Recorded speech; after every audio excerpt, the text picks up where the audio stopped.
May mga lugar na hindi para sa mga ordinaryong tao. Kaya paano kung bigla kang hilain ng tadhana sa lugar na ito? Isang lugar na tila nilikha hindi para sa mga buhay, kundi para sa mga kaluluwa. Ito ang kwento ni Apollo at Laraya. Isang gabing puno ng misteryo, sa ilalim ng maputlang liwanag ng buwan, naglalakad ako sa isang makitid na daan sa gitna ng kagubatan sa bayan ng Talisay. Ang hangin ay malamig at ang bawat hakbang ko ay sinasabayan ng tunog ng mga dahong natatapakan ko. Hindi ko alam kung bakit ako naroon. Parang may puwersang humihila sa akin. Isang puwersang hindi ko maipaliwanag. Bigla, may lumitaw na mansyon sa harapan ko. Napahinto ako. Ang mansyon ay tila luma, ngunit napakarangya. Tila isang palasyong naiwan ng panahon. Nasa paligid nito, ang mga puno na parang mga bantay na tahimik ngunit nakikiramdam. Ang pintuan ay malaki, gawa sa kahoy at bakal. At sa itaas nito ay may nakaukit na salitang Laraya. Ilang sandali pa, isang babae ang biglang lumitaw sa hagdanan. Napakaganda niya. May buhok na mahaba at kumikislap sa liwanag ng buwan. Ang kanyang mga mata ay malalim na parang nagtatago ng libo-libong kwento. Ang suot niyang puting saya ay lumilipad sa malamig na hangin. Para siyang diwata na bumaba mula sa kalangitan. Mansyon de Laraya. Ang sabi niya na para bang binabasa ang tanong sa aking isipan. Maligayang pagdating, Apollo. Nagulat ako. Paano niya nalaman ang pangalan ko? Patawad. Sagot ko, nag-aalangan ngunit nabibighani. Sino ka? At paano mo nalaman ang pangalan ko? Huwag kang matakot. Sagot niya. Ang boses niya ay malamig, ngunit puno ng otoridad. Ako si Laraya. Ako ang tagapag-alaga ng mansyong to, pati na rin ang mga kaluluwang nananatili rito. Nanlamig ang buong katawan ko. Hindi ko maintindihan ang mga salitang sinabi niya. Kaluluwa? Tagapag-alaga? Halika, pasok ka. Anyaya niya. Mukhang maraming tanong sa isipan mo. At mas marami ring sagot ang naghihintay sa loob. Hindi ko alam kung bakit, ngunit sumunod ako sa kanya. Pagpasok ko sa mansyon, ang lahat ay tila lumiwanag. Ang mga pader ay puno ng mga larawang parang nabubuhay. At ang bawat sulok ng mansyon ay puno ng mga bagay na tila nagkikwento ng lumipas na panahon. Anong lugar to? Tanong ko, pinipilit na pigilan ng kaba. Sinabi ko na sa iyo ang pangalan. Mansyon de Laraya. Hindi pangkaraniwang lugar. Isa itong tahanan para sa mga kaluluwang nawawala sa dilim.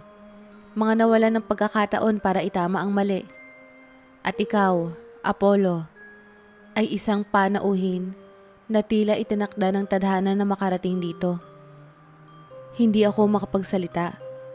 Pakiramdam ko, may bahagi ng kwento kong hindi ko pa nauunawaan. Ngunit isang bagay ang malinaw. Ang gabing iyon ay ang simula ng isang bagay na hindi ko kailanman inaasahan. Pag-upo ko sa isang antigong upuan sa loob ng mansyon, napansin ko ang kakaibang presensya sa paligid. Tila may mga mata na nakamasid, ngunit wala akong nakikitang ibang tao maliban kay Laraya. Nasaan ang mga kaluluwang sinasabi mo?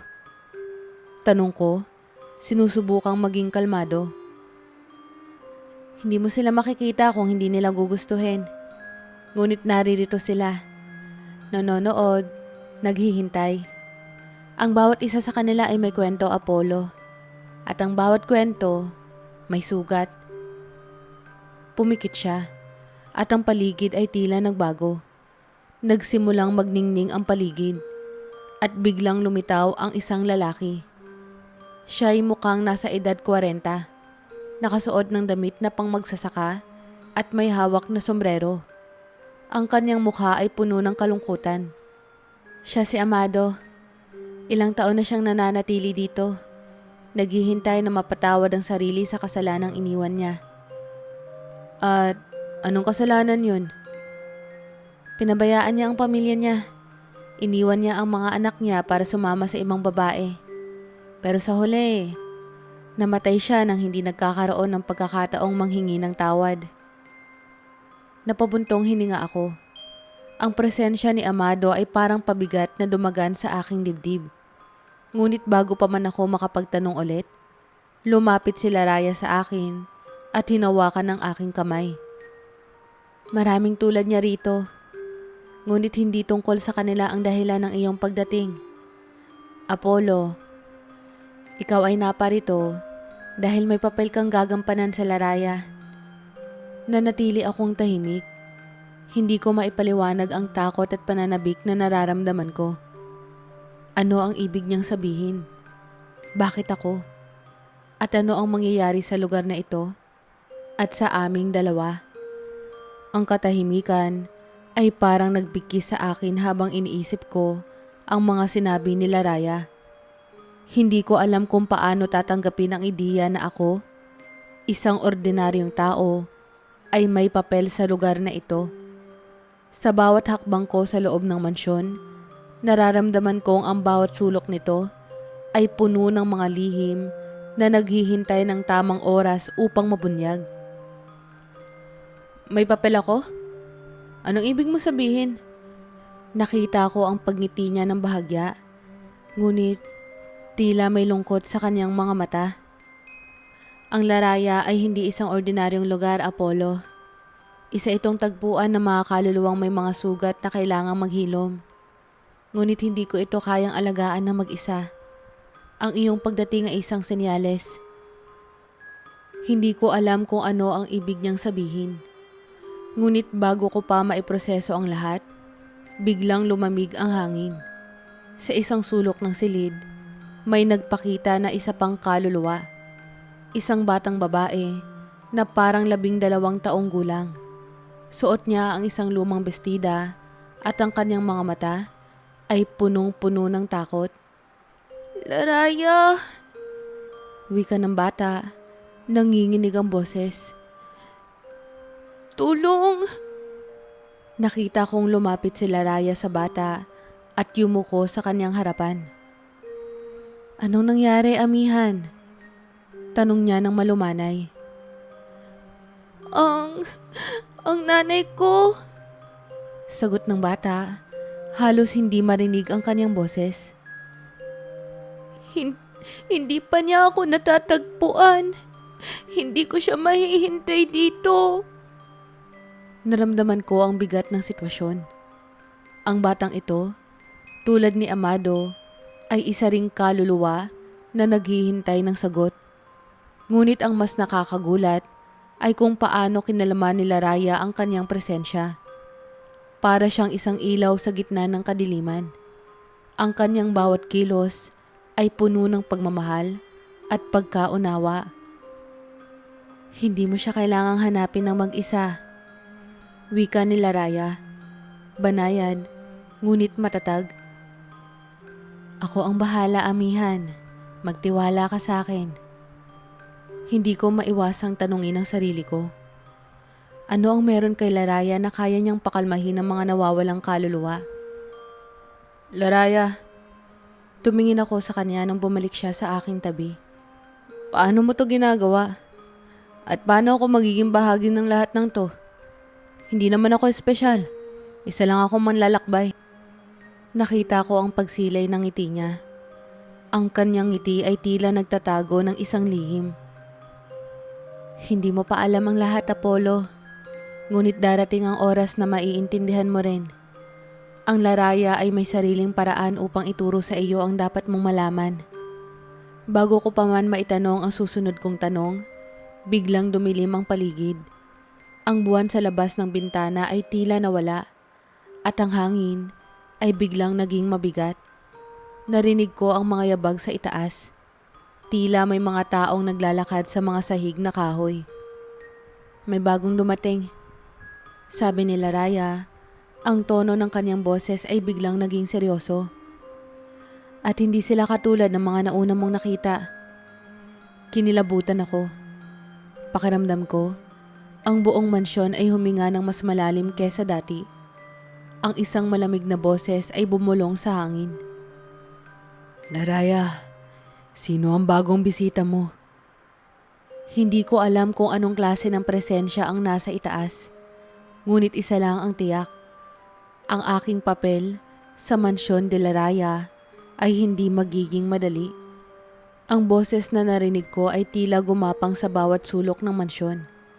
Malamig at puno ng pang-uuyam. Hindi ko maipaliwanag. Ngunit sa kabila ng takot, pakiramdam ko ay nakatingin ito ng diretso sa akin. Napatitig ako kay Laraya. Umaasa na may paliwanag siya. Ngunit sa unang pagkakataon, nakita kong nag-aalab ang kanyang mga mata sa nerbiyos. Manatili kang malapit sa akin, Apollo. Wika niya, mahaba ngunit matatag ang boses. Ang kaluluwang yun, hindi siya tulad ng iba. Anong ibig mong sabihin? Paanong hindi siya katulad ng iba? Tanong ko, pilit na pinipigilan ng panginginig ng aking boses. Tumingala si Laraya patungo sa hagdanan na umaakyat sa ikalawang palapag. Ang madilim na kahoy nito ay tila sumisigaw sa bigat ng bawat yabag na naririnig namin. Hindi lahat ng kaluluwang dumarating dito ay naghahanap ng kapatawaran o ng hustisya. Ang iba, gaya ng nasa itaas, ay nananatili dahil sa galit, paghihiganti, o simpleng pagkaligaw. Napalunok ako. Ang mansyong ito, na minsan kong inakala na tahimik na santuaryo, ay tila nagiging isang patibong para sa mga hindi mapatahimik na nilalang. At anong maaari natin gawin? Tanong ko, hindi maitanggi ang kaba sa aking boses. Lalapitan natin siya, sagot ni Laraya. Tumingin sa akin ng malalim. Pero, Apollo, tandaan mo ito. Ano man ang mangyari, huwag kang makikipag-usap sa kanya. Ang mga kaluluwang tulad niya ay may kakayahang sirain ang iyong loob, ang iyong isip. Huwag kang bibitaw. Hindi ko alam kung paano ako nagkaroon ng lakas ng loob. Ngunit tumango ako at sinundan siya paakyat. Ang hagdanan ay tila mas mahaba kaysa noong una kong makita. Ang bawat hakbang namin ay nagiiwan ng tunog na tila sumasalubong sa katahimikan ng gabi. Sa dulo ng pasilyo, may isang silid na bukas ang pinto. Mula rito, sumisilip ang malabong liwanag ng buwan na parang sinasala ng ulap. Tumigil si Laraya. Itinulak ang pintuan ng konti at nagsalita. Ang kanyang boses ay puno ng otoridad. Lumalapit kami hindi upang saktan ka. Narito kami upang makinig. Sa loob ng silid, may nakaupo sa isang antigong silya. Nakatalikod sa amin. Isang lalaki, payat at nakasuot ng lumang barong Tagalog. Ang kanyang buhok ay magulo at ang kanyang mga kamay ay nakakapit ng mahigpit sa sandalan ng silya. Tila naririnig ang bawat galaw namin. Ngunit hindi siya lumilingon. Laraya. Nagsimula siyang magsalita. Ang boses niya ay parang binubulong, ngunit malakas pa rin sa bawat salita. Akala ko ba walang makakapasok dito nang hindi mo pinapahintulutan? Ang Mansyon de Laraya ay hindi nagpipilit ng bisita. Ngunit hindi ko rin mapipigilan kung may mga taong tinatawag ng mansyon. Mga tao. Bumagal ang kanyang boses at unti-unting tumalikod ang lalaki. Ang kanyang mukha ay maputla, ngunit ang mga mata niya ay itim na itim, parang walang liwanag. At ikaw? Turo niya sa akin. Tila hindi lang basta bisita. Napalunok ako. Hindi ko alam kung ano ang ibig niyang sabihin. Ngunit naramdaman ko ang kanyang tingin ay parang sumisilip sa likod ng aking kaluluwa. Tumawa siya, mababa, nakakatakot, at tumayo mula sa kanyang silya. Laraya, bakit mo siya dinala rito? Tanong niya. Ngayon ay mas diretso na ang kanyang tono. Ano ang plano mo? Hindi sumagot si Laraya. Sa halip, humakbang siya pasulong. Itinulak ako ng bahagya sa likuran niya at tumitig sa lalaki. Walang plano ang Laraya na magdala ng kaguluhan. Ngunit hindi ko papayagang takutin mo ang sino man dito. Takutin? Hindi ko sila tinatakot. Ang tanong ay kung kaya nilang harapin ang mga katotohanang dala ko. Nagpakawala siya ng malalim na buntong hininga. At biglang dumilim ang liwanag ng silid. Ang paligid ay napuno ng malamig na hangin. At naramdaman ko ang bigat ng isang presensya na parang sumusubok na lamunin kami. Laraya, bulong ko. Ano ang ibig niya sabihin? Manatili kang kalmado, Apollo. Hindi siya magtatagumpay. Hindi dito.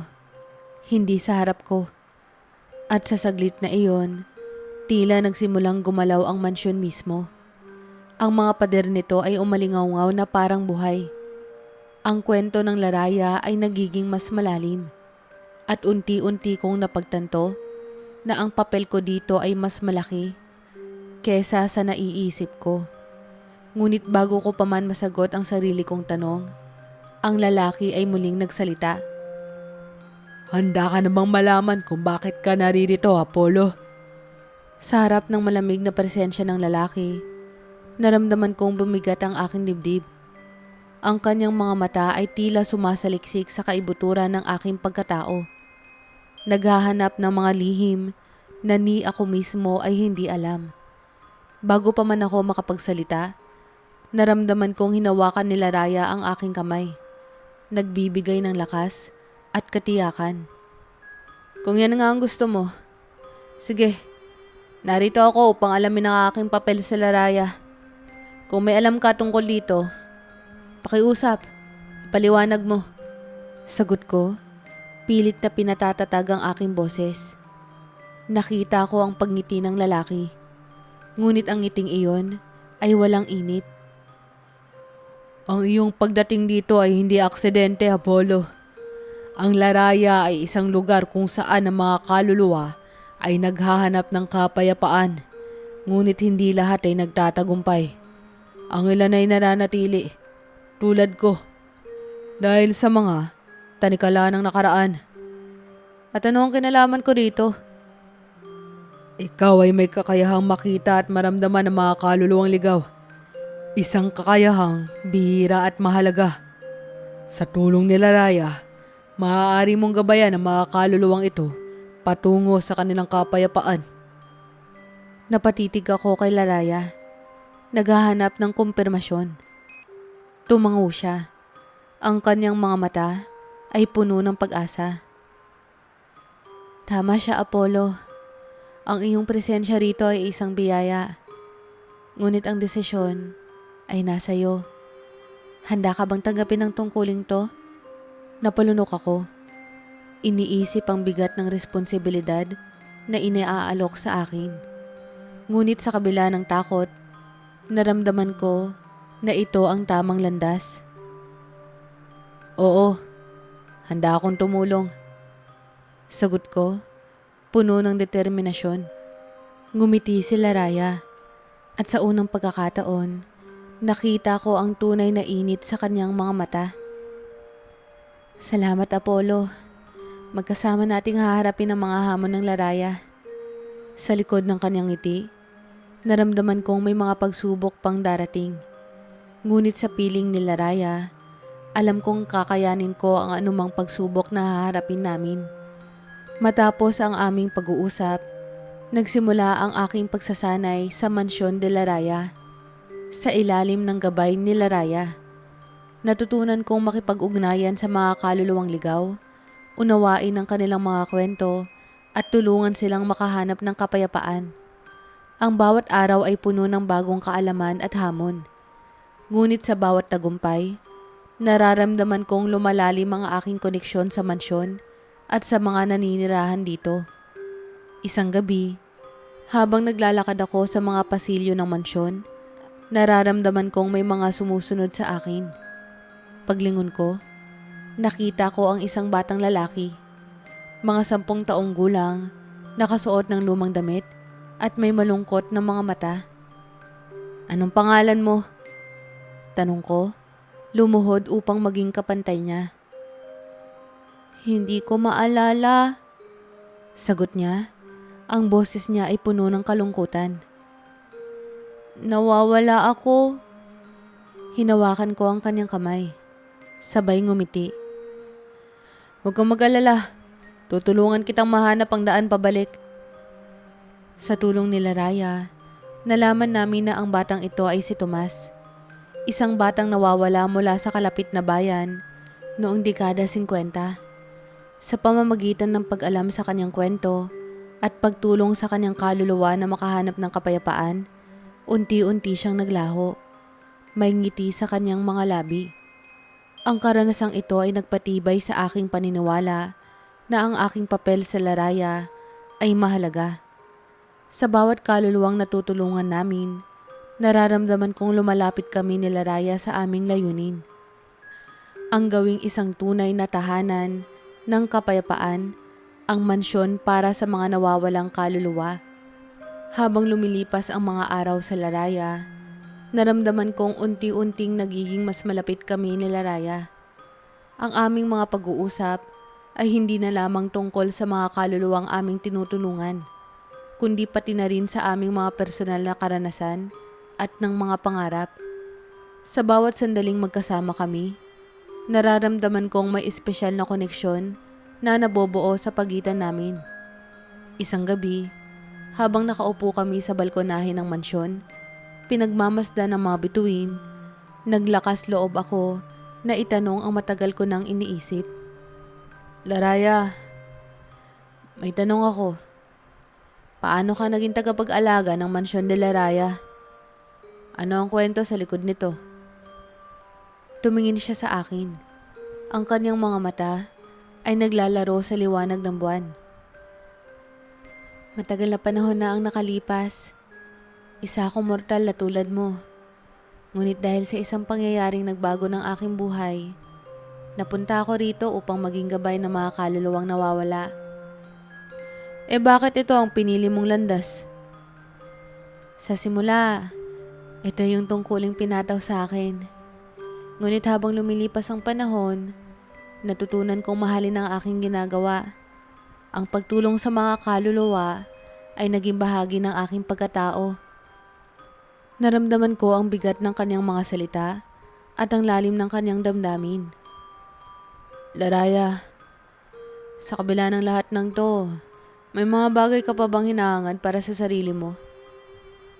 Nakita kong ngumiti siya, ngunit may bakas ang lungkot sa kanyang mga mata. "Matagal ko nang isinasantabi ang aking mga personal na hangarin. Pero sa pagdating mo, Apollo, naramdaman kong muli ang mga damdaming matagal ko nang kanilimutan." Ang kanyang mga salita ay tumagos sa aking puso. "Laraya, hindi ko alam kung ano ang hinaharap para sa atin. Ngunit nais kong malaman mo na nandito ako para sa'yo. Handang samahan ka sa anumang landas na pipiliin mo." Sa sandaling iyon, naramdaman kong ang aming mga puso ay nagkakaisa at ang pagmamahal na unti-unting umuusbong sa pagitan namin ay nagbigay ng bagong liwanag sa aming mga buhay sa Laraya. Habang patuloy ang aming paglalakbay ni Laraya sa pagtulong sa mga kaluluwang nawawala, naramdaman kong lalong lumalalim ang aming ugnayan. Ang bawat araw ay nagiging pagkakataon upang mas makilala namin ang isa't isa. At ang aming mga damdamin ay unti-unting nagiging mas malinaw. Isang gabi, habang abala kami sa aming mga gawain sa mansyon, biglang nagliwanag ang paligid. Isang bagong panauhin ang dumating. Isang lalaking may tindig ng isang mandirigma. Ngunit ang kanyang mga mata ay puno ng kalungkutan. Ang kanyang presensya ay nagdala ng kakaibang enerhiya sa mansyon de Laraya. At naramdaman kong may espesyal na koneksyon siya kay Laraya. Laraya, wika ng lalaki. Ang boses niya ay puno ng emosyon. Matagal na panahon na ang lumipas. Nakita ko ang pagtigil ni Laraya. Ang kanyang mga mata ay nagulat at tila nagbalik sa nakaraan. Ikaw, hindi maaaring ikaw nga. Lumapit ako kay Laraya. Hawak ang kanyang kamay bilang suporta. Laraya, sino siya? Tanong ko, puno ng pag-aalala. Siya si Alon. Isang bahagi ng aking nakaraan na matagal ko nang sinusubukang kalimutan. Naramdaman ko ang bigat ng sitwasyon. Ang pagdating ni Alon ay tila nagbukas ng mga sugat na matagal nang naghihilom. Ngunit sa kabila ng lahat, alam kong kailangan kong manatiling matatag para kay Laraya. At anong kailangan mo rito, Alon? Tanong ko, sinusubukang maging kalmado. Narito ako upang itama ang mga pagkakamali ng nakaraan. Sagot niya, ang kanyang mga mata ay nakatuon kay Laraya. At upang humingi ng kapatawaran. Naramdaman kong humigpit ang pagkakahawak ni Laraya sa aking kamay. Ang kanyang mga mata ay puno ng emosyon. Galit, kalungkutan, at pagkalito. Alam kong ang sandaling ito ay magiging isang malaking pagsubok sa aming relasyon. Ngunit handa akong harapin ito kasama siya. Laraya, bulong ko. Nandito lang ako para sa'yo. Ano man ang mangyari, hindi kita iiwan. Ngumiti siya ng bahagya. At sa kabila ng mga luha sa kanyang mga mata, nakita ko ang determinasyon. Salamat, Apollo. Harapin natin to na magkasama. At sa sandaling iyon, alam kong anuman ang pagsubok na darating, ang aming pagmamahalan ay magiging gabay namin sa pagharap sa mga hamon ng nakaraan at ng kasalukuyan. Ang pagdating ni Alon ay nagdala ng mga alaala at damdaming matagal nang nakabaon sa puso ni Laraya. Sa mga sumunod na araw, nakita ko siyang naglalakad sa mga pasilyo ng mansyon. Tila nag-iisip ng malalim. Alam kong kailangan niyang harapin ang kanyang nakaraan upang makamit ang tunay na kapayapaan. Isang gabi, habang nakaupo kami sa ilalim ng puno ng buwan, nagsalita si Laraya. Ang kanyang boses ay puno ng determinasyon.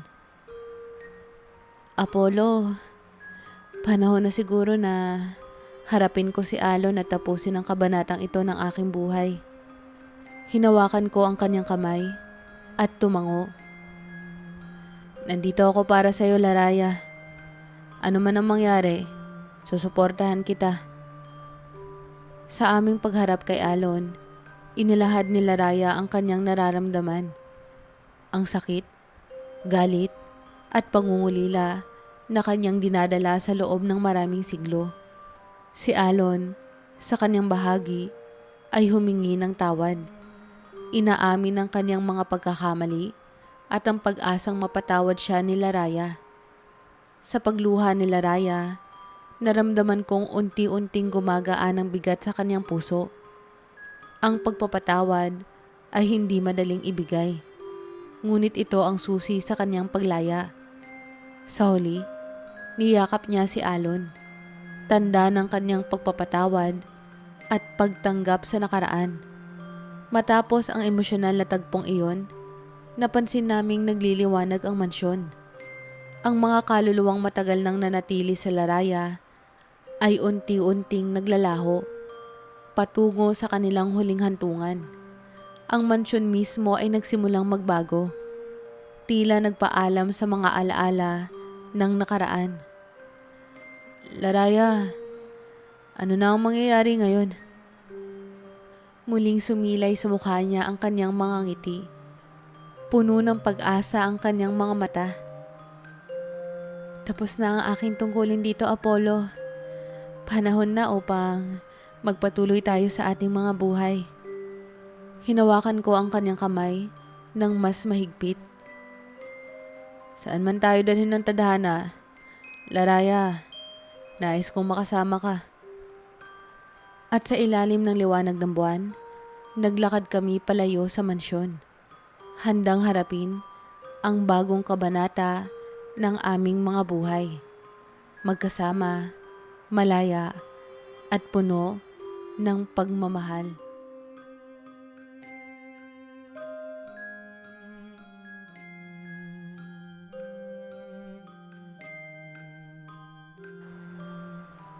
Kamusta po kayo?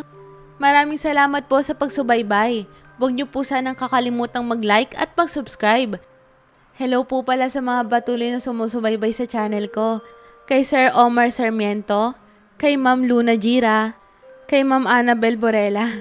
Sorry po Ma'am Annabel kung napapaiyak po kayo sa ibang kwento ko.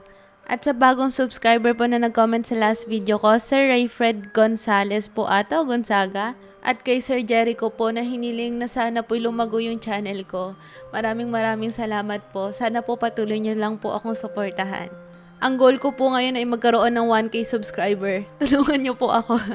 Yun lang po. Have a nice day po sa inyong lahat. Happy New Year po. Advance Happy New Year. Bye-bye!